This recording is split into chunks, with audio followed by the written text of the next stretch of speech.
Vous suivez la revue de presse du jeudi 20 mars 2025. Bienvenue à tous.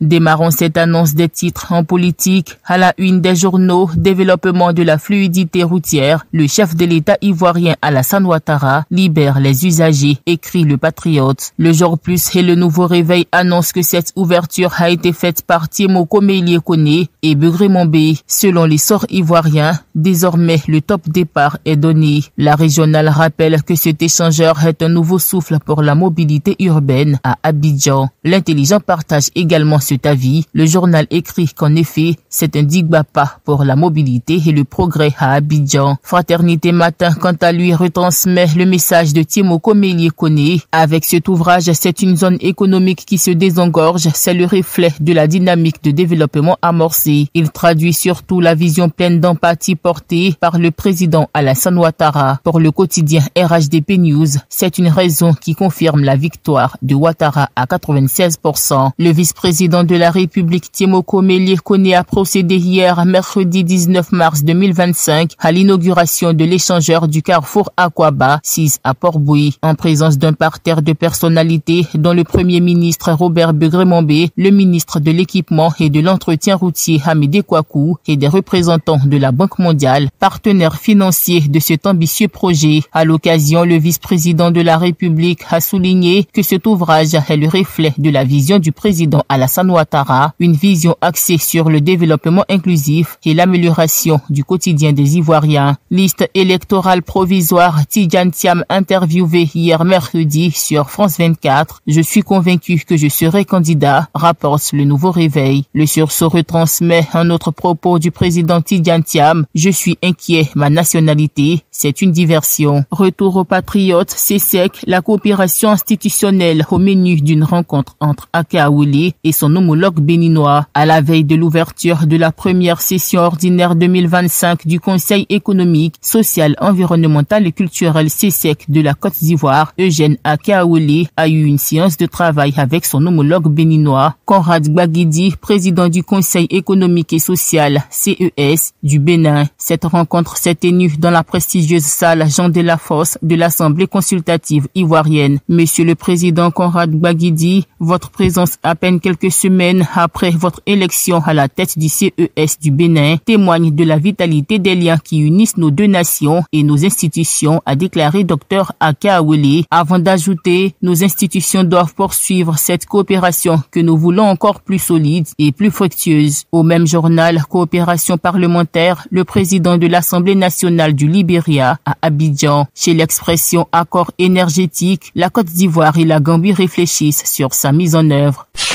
En économie, coopération, financement pour les entreprises, le PND 2026-2030 et les champions nationaux au menu des échanges entre la CGECI et la Société financière internationale, signe l'Inter.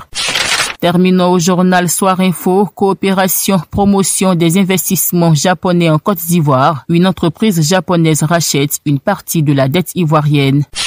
Eh bien, c'est la fin de cette revue de presse. APRA, Agence Presse Radio et Audio.